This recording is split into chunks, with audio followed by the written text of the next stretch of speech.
So I thought, what can I do for the top of the show fun bit? And I thought, well, the royal family, that's ongoing, isn't it? And I was very sorry to see the Queen go, because I respected and admired the Queen, because she was obviously ill, wasn't she, in those last few weeks, the Queen, but she hung on, didn't she? The Queen, she hung on to make sure she had accepted the resignation of Boris Johnson.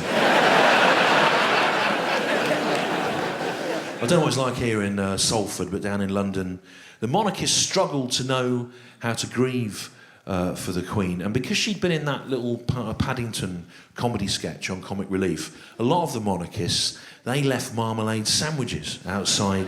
They did, outside Buckingham Palace, like Paddington would eat. And then the police said to the monarchists, can you not leave those marmalade sandwiches there, please, monarchists, because they rot down and they attract other vermin.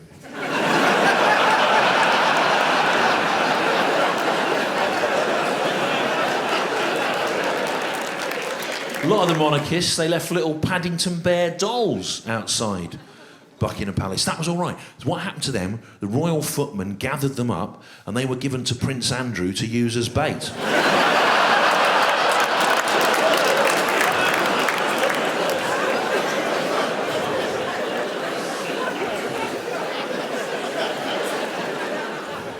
You got a little Paddington Bear doll there in the grass by the swings. Next to that, some kind of stick or a sceptre stuck into the ground. On top of that, the lid of an empty Pizza Express box. They crawl in there.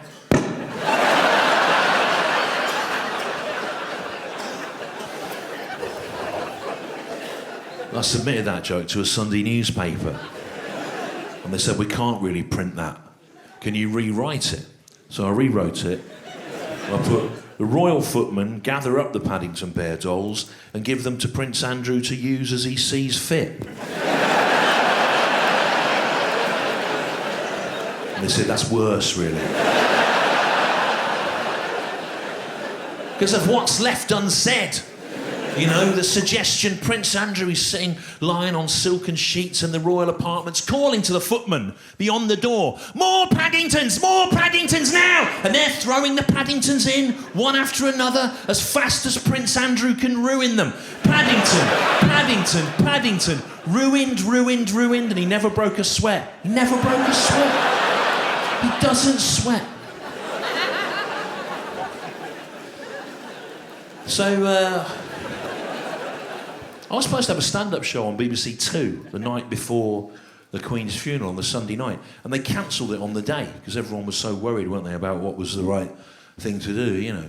So the BBC pulled me off, and now that's never got a laugh anywhere else. And that tells us something about Salford, doesn't it? You can spend as much as you like on culture but at the end of the day, they're still scum, aren't they? And they're still little